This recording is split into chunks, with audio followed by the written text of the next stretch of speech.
All right, welcome. Thank you for joining us for this session. I am pleased to be here. I'm SportTechie's Managing Director, Dan Kaufman, and I have got three great panelists that I'm looking forward to chatting with over the next 30 minutes or so.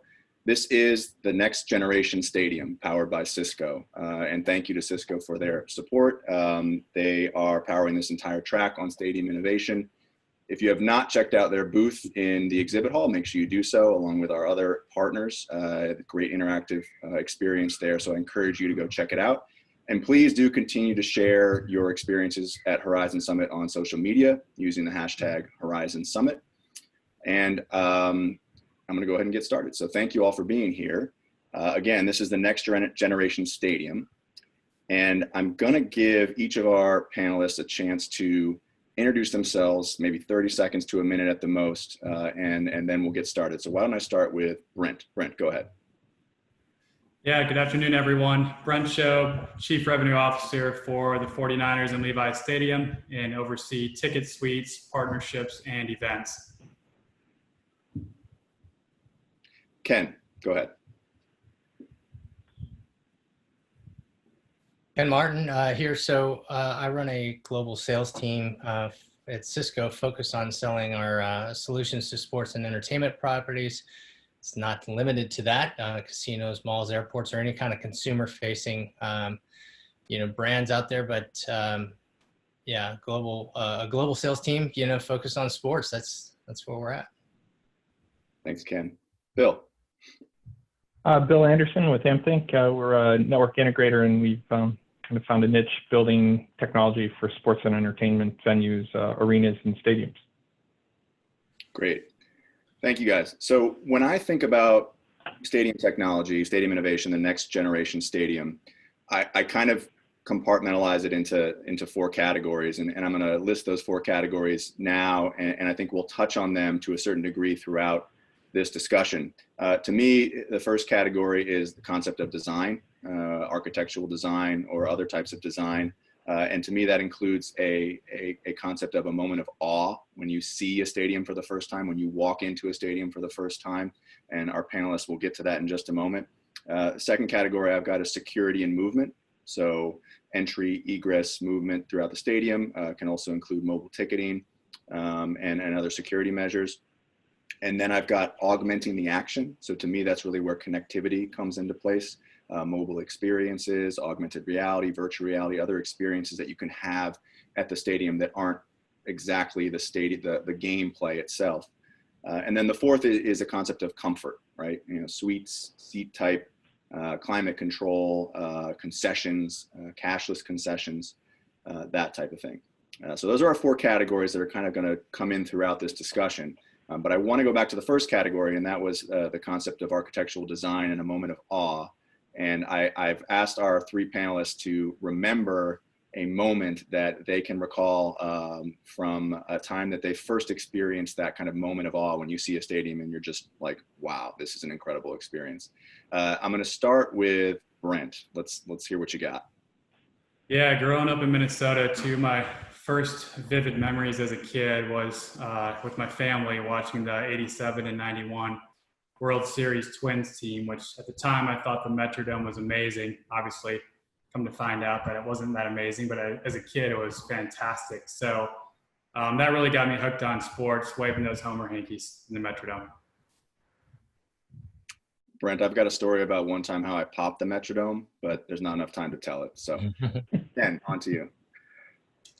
Yeah, for me, it's growing up playing football, it was always, I knew where I wanted to at least play, college football, and that was in Ann Arbor, and, being there as a fan. But, it's another thing, coming out of the tunnel and hitting the banner and seeing 110,000 people screaming and having a good time.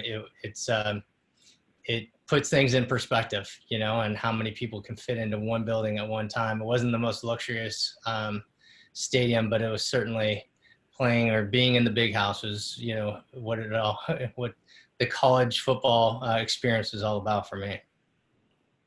Thank you, Ken. Bill. I think it was for me growing up in upstate New York in a small town, getting to go to Yankee Stadium and just have the experience of kind of being in a really historic place and then having the opportunity to get to meet a couple of players. It was a very, very interesting time. Great. Thank you, guys. So we've got represented on this panel, and we discussed this a little bit beforehand, but we've got represented, I think, kind of the three important areas of stadium innovation when you think about the process of how we get to a new technology or a new innovation. And we've got the technology maker in Cisco, we've got the technology implementer in AmpThink, and we've got then the technology distributor in Brent from the 49ers. So let's think about that, and I want you guys to think about your roles here as we talk about this. But the first thing I want to talk about is kind of thinking, we are obviously in the time of COVID, and that influences all the decisions that we make. But we talked about pretty extensively in our prep call the fact that right now is actually a time when we might have a chance to really implement technologies that we would not have been able to convince people to implement beforehand. I think, let's think even pre-COVID, what were some of the challenges that you all faced when you wanted to go to a stadium operator and say, look, these are some really great things we can do. Yes, it's going to take some cost to implement it, some time, but we really want to do it. And what was the response typically that you got? Ken, I'll start with you. Well, I've been at this for a number of years, going on 14 years, where Cisco has had a focus on technology in the venue. And I can tell you, when I first walked into a stadium or in any kind of sports venue, it was finding somebody that was in an IT role didn't exist. And if they did exist, they were in the deepest, darkest places of the stadium because technology was irrelevant, back then, 14 years ago. We've really focused on, we've had the opportunity to, work with a number of big brands and big buildings and new constructions with Yankees and Cowboys and others, to where some of the technology that we're leveraging really gave the ability for IT to go and have a much bigger role in the world of sports, certainly back to the ownership, because what we're presenting specifically in IPTV and at the time was the ability for IT to pay back the business. And it was a concept that had never been heard before.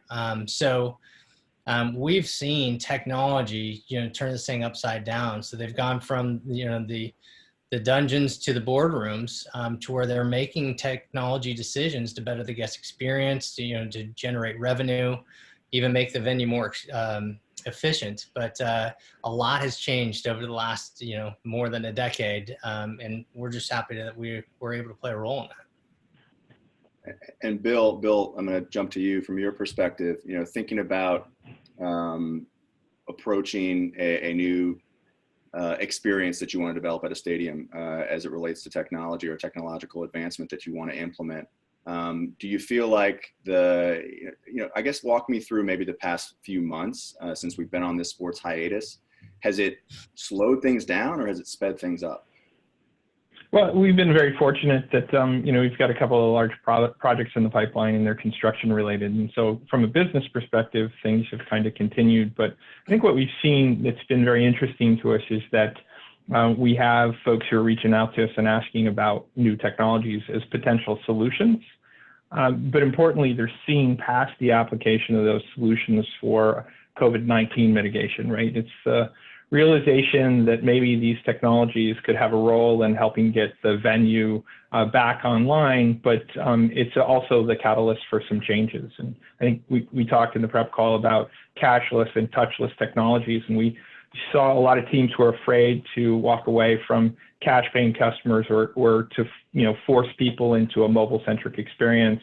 And we see this as maybe the catalyst to getting them to drive towards those, increasing the demands for connectivity in the venue. And Brent, from your experience, how past few months, how have you kind of approached whether there are new projects that you want to try to implement, or has it given you just time even to think about some creative things that you want to do? Yeah, no, Bill definitely hit on it. So just thinking about cashless. So we've been working with Visa for quite some time, and we were one of the first venues to go contactless in advance of Super Bowl 50 several years ago. And we've been talking about cashless with them for a while. But as Bill said, this really triggered it on our end. So we're going down that path right now to see if cashless can be a reality as well. want to jump to connectivity, and was one of our four core topics that I mentioned. And I'll turn it to Ken. And Ken, I want to ask you this question.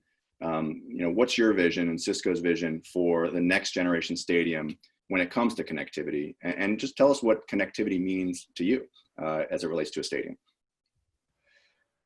Yeah, I mean, look, the undercurrent or the bottom layer to any of the services that we're talking about today, whether it be, cashless or my ability to know what's available to me in the venue, to just the most fundamental, being able to take a picture or a video and say, I'm here, you're not. It's connectivity. And why I would never, I've never gone into a venue saying, hey, look, you could solve it with 5G and a DAS solution. I would never say that it's going to be Wi-Fi. But I will say that there's certainly some advances that are going on, as we speak, not just around Wi-Fi 6, but, having a new spectrum opened up and, 6 gigahertz and Wi-Fi 6E is really specifically designed for these highly densely populated, places, like a stadium, to where the throughput is going to be so much better than anybody's used to, no matter what the service that we add on to it. It's going to enable a world in which we don't have to worry about, can I be connected? Can I share video? How long is it going to take to upload or download data? It's just going to be seamless. And with that said, it's going to change the way in which these venues are able to operate. A lot of these venues that haven't considered a cashless, implementation is simply because they got to think about the infrastructure to support it. And so, the other part of that, or the other side of that coin is, think about everybody else that's outside of a guest experience that's affected. I mean, sponsors want to know how effective their brand is and how they can do some things differently. How do you market yourself differently as a team inside of your venue? All of this is based on connectivity and having a personalized, more interactive relationship with the guests that are in the building. Forgive, this might be an ignorant question, but I'm going to ask it because I think other people are thinking it. But when you talk about Wi-Fi and Wi-Fi 6, and then you talk about 5G, does it matter from your perspective whether it's 5G or the Wi-Fi, and how should we approach those two concepts from a stadium technology and innovation perspective? Yeah, I mean, from a technology company, Cisco plays in both, right? Obviously, we've really focused a lot of time specifically to high density Wi-Fi, and how we cover these areas. What's the so what in it for a venue or a team? The data that you gather from that connectivity, right? So your guests, want to experience smooth, seamless connectivity. But from a venue perspective, you want to know who's in the venue, what are they doing, where are they dwelling, are they uploading, downloading data? I mean, your business of who is in the venue can be collected through Wi-Fi. And so, no disrespect to my friends in the service provider area, but when you're on a DAS or a 5G, that data goes to the service provider. When you're on a Wi-Fi, the venue gets to see that data for themselves. And so what they do with that data, is our future, what services we're going to offer and how we're going to change the way we brand or market our venue and the different guest experience. But yeah, I mean, that's it. It's a matter of, connectivity and, at any layer. But I just think that there's some advantage specific to sports venues. I think there's definitely an advantage for Wi-Fi. Interesting. Brent, Ken mentioned a couple things. One being, paperless ticketing, and also I think we mentioned the concept of even concessions and improving the concession experience. Tell me about what you guys have already in place when it comes to those two concepts, whether it's ticketing and concessions, and then maybe expand a little bit more on the concession side as well. Yeah, no, absolutely. And this is where we're very fortunate to have Levi Stadium sit in the heart of Silicon Valley. So if you look at our fan base, we probably have a lot more early adopters to new technology than other venues. So we need folks like Ken over at Cisco to help us implement new technologies from Cisco Vision to Wi-Fi and everything in between. So on our side, really, when you're rolling out a new technology, I think the critical piece for us that we always say is what's the shared objective? So between the tech partner, between the team, between the venue, if you don't have a shared objective, it's hard to find the appropriate solution. So if we're looking at mobile ticketing, for example, we transitioned over a couple of years ago. And really the secret sauce there was educating your fan base in regards to the process, because you have to change consumer behavior to a certain point. But then more importantly, educating them on the benefits of mobile ticketing. So if you're a business, it's very easy to transfer mobile tickets from yourself to a client to another client versus digging in your desk drawer, finding a piece of cardboard, FedExing it out, hoping it shows up on a Friday before your client leaves the office before a Sunday game. It's a nightmare. So really the educational process of getting folks up to speed on how it works, and then in turn, what are the benefits, has really been helpful on the back end. But then on the front end is working with all the folks to make sure you have a shared objective. Excellent. Thanks, Brent. And did you want to expand on concessions at all, and talk a little bit about the member inclusive menu? I know we hit on it earlier yesterday, but I want to hear your perspective as well. Yeah, for sure. So it's really how do we create a frictionless experience, and an all-in experience for our season ticket holder base was the objective of the member inclusive menu. So we see it as, hey, once you get to the game, it's an all-in experience. Your food's included. We're not upcharging you for something once you get into the stadium. It makes our operations a lot more efficient on that front as well, because if you're a self-identifying member, you can go through the line a lot quicker. You really go at that point from contactless to cashless to nothing, right? Because you're funneling people through as long as you can identify them as members, and it makes it even more safe, quick, has some incentive for season ticket members themselves to show up to games as well versus a typical. Yeah, and where do you guys see yourselves as far as cashless goes? I mean, you think eventually we'll be to a point where it is entirely cashless? Tell me about your thoughts on that. Yeah, that's our hope. We just started down that path on our end to try to figure out if we still have time to get it done for this season. Obviously, there is a moratorium on construction in our state and our county, so we're working through that timeline right now to see if it's feasible. But that would be a goal, I think, twofold right now. One, it was on the front end, it was for efficiency purposes to get as much throughput through as possible. But secondly, now it's obviously a safety issue as well. So our goal is to try to get cashless. Obviously, on the flip side, we got to be cognizant of fans that may not have access to a credit or a debit card. So we're looking at reverse ATMs, but talking to our counterparts in Atlanta, where Citi's-Benz Stadium rolled this out, there's a very, very small percentage of folks that actually use those reverse ATMs. I think it was around 1% for all of their events, whether it's MLS, NFL, concerts, etc. Interesting. Hey, Dan, what I would add is just as important it is for us to roll out these different services, it's equally as important to educate our guests so that there's no surprises. One of the worst experiences I had was years ago when I went to a stadium down in Australia. I was convinced that I needed to eat one of these meat pies, stood in line 25 deep. When I finally got to the counter, I ordered the meat pie, got to the cash register, and they're like, "We don't take credit card." I'm like, how in the world am I supposed to pay for this, right? And so you got to go to the ATM. Well, where's the ATM? That's down that way. So I, working my way down the concourse, eventually found the line for the ATM, which is another 20 deep. And I go, this couldn't have been any worse of experience. I don't know if I even wanted the meat pie. I just, at the time it was, if you just educated me to say that, hey, look, you can't pay credit card when I was standing in the queue, at the concession. If you were to told me through digital signage that, which didn't exist, for most of these stadiums down in Australia back then, where the ATM was, or make sure you're getting cash because, we're not a credit card type of environment, it would have made a big difference for me. Right. And so if we all know how important a guest experience is, when we implement these types of services, we got to make sure that we're using a platform to educate our guests. Yeah. Very important follow-up to that. Did you ever get the meat pie? I didn't, because when I went back, I finally got the cash. I went back, guess what? Out of meat pies. I was like, this is a nightmare. Well, so that's a perfect example then. I mean, so let's dive into that a little bit more. How from Cisco's perspective, do you solve that problem? Like, take the fan who comes into a line and they see a long line, and there they are. They're sitting there for 15 minutes. They missed the start of the game because it's so long, and all of a sudden it's either cashless or cash only. How do you solve that?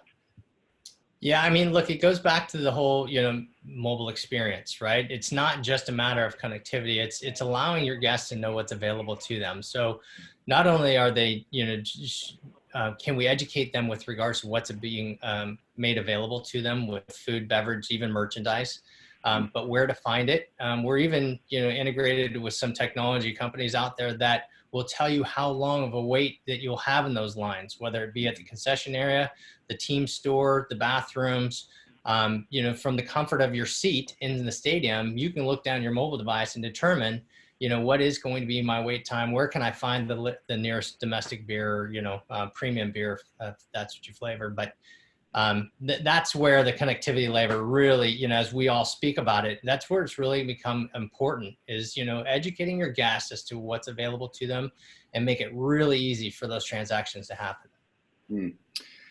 I want to ask this question, and I want to get your thoughts on it. And maybe it's an obvious question or one that I shouldn't really be thinking about, but like, is there ever a point where we almost think that there's, too much connectivity, right? Like, I now am encouraged to make sure I have my smartphone, to make sure that I have, another screen. Maybe it's a tablet. I have to look up at video screens everywhere I go. All I want to do is come in and watch the game. What are your thoughts on that? Maybe Bill, if you want to chime in here, and then Ken and Brent, I'd love to get yours as well. Sure. Yeah, I think we found it to be additive, right? So, I always look at the collegiate market, and, people talk about what you're going to take away from that experience. But I make the counter argument, there are some people who are more willing to go to that collegiate event because they have connectivity. Really fascinating for us in the last 2 seasons, when we've really been able to put a lot of data through the networks, is that the biggest use case in college is a second screen experience watching a competitive game, right? You're looking at another conference game that you wouldn't have seen otherwise. So I realize that, technology is competitive for our time and attention, but it can be very additive, and it can improve the fan experience, and it can make that live venue experience that much better. I mean, we've all been to a live venue, and there are moments when the live venue experience drags, right? There's a change, there's a TV timeout. That mobile experience is the ability for us to augment our time in the stadium and provide alternative entertainment that wouldn't have been there, that I think keeps us engaged. That's where things like AR and VR are interesting. Yeah, absolutely. I mean, look, there's 2 sides to every coin, right? I remember one of the first conversations I had when we came out with a true HD Wi-Fi solution for venues, and had a conversation with Mark Cuban.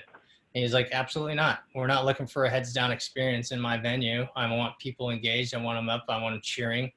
And that's what we're not trying to take away from, right? You go to some of the venues in Europe, specifically in Germany, where, there are no seats in some of the places inside the venue. And you're going, well, where are the seats at? And they're like, people don't sit down. I mean, why invest in seats when people are going to stand up and cheer and sing in the whole, 9 yards, the entire event.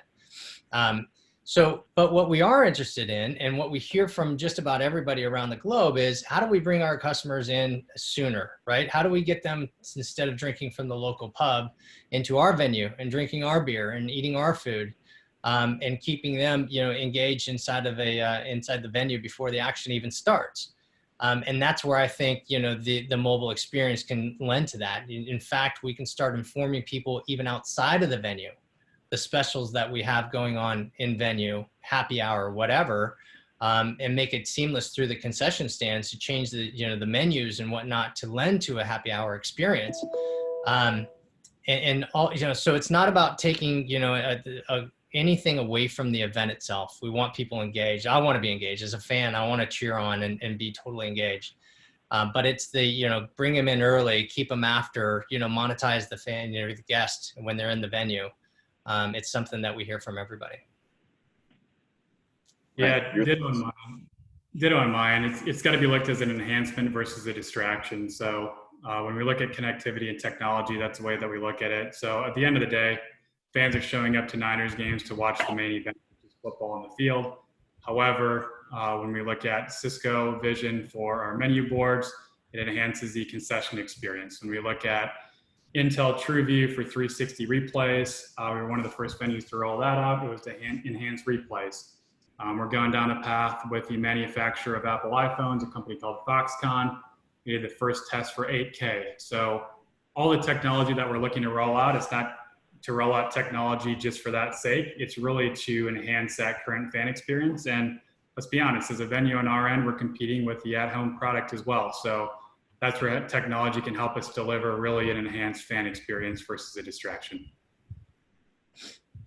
Well said, gentlemen. So we've got about 4 minutes left, maybe 3 to 4 minutes, and I'm going to ask you guys to put on your prognosticating hats, and we're going to do some predictions. And so the first question that I'm going to ask you is, looking 4 to 5 years from now, what will be the stadium experience that you believe will be the most different from what we see today? Brent, can I start with you? Yeah. What I'm most interested in or curious about, and we chatted a little bit about this earlier, is how do biometrics really come into play? So we're talking contactless, we're talking cashless. But I think the next stage is biometrics. And we've talked to Ticketmaster, we've talked to Visa. Ultimately, can you go to a venue environment for a sports entertainment type of atmosphere with just yourself? Can your fingerprint give you identification that you have a ticket? Can your fingerprint give you identification that your Visa card is tied to that? And really, you don't have to bring anything with you except yourself. I think there's efficiencies to get people in the building quicker, to get people through concession lines quicker. There's also a security component. There's also a data capture component as well. So that piece I'm really interested in. I don't know. I'd have to lean on Ken to see if he can pull this off and Bill in the next 4 years. So I'll kick it over to them. Bill, you've been put on the spot. Go ahead. Sure. Biometrics. I think. Well, I think biometrics are part of a larger trend, right? And that's automation. And what's really interesting is we've seen a lot of resistance to automation by folks in the stadium and arena space, because the argument's been that a stadium is a very personal experience. You hear the term tribal in many cases, and that requires this person-to-person contact. This COVID-19 situation has forced us to rethink what that person-to-person interaction is, both for the employee and for the fan. And it opens the door for these types of technologies to introduce automation that reduces that person-to-person contact. And as we look at younger generations, they're more comfortable with these automation technologies. And at the end of the day, automation delivers to the bottom line for a stadium and an arena, right? It's going to reduce labor, and it's going to increase the efficiency of the operations. And so we think those are the places that money's going to come in and stay. It's not going to be reactive money. It's going to be proactive money that will be invested long term, because it'll make the stadium and arena more profitable for the owners of those venues. Ken, the last word is yours.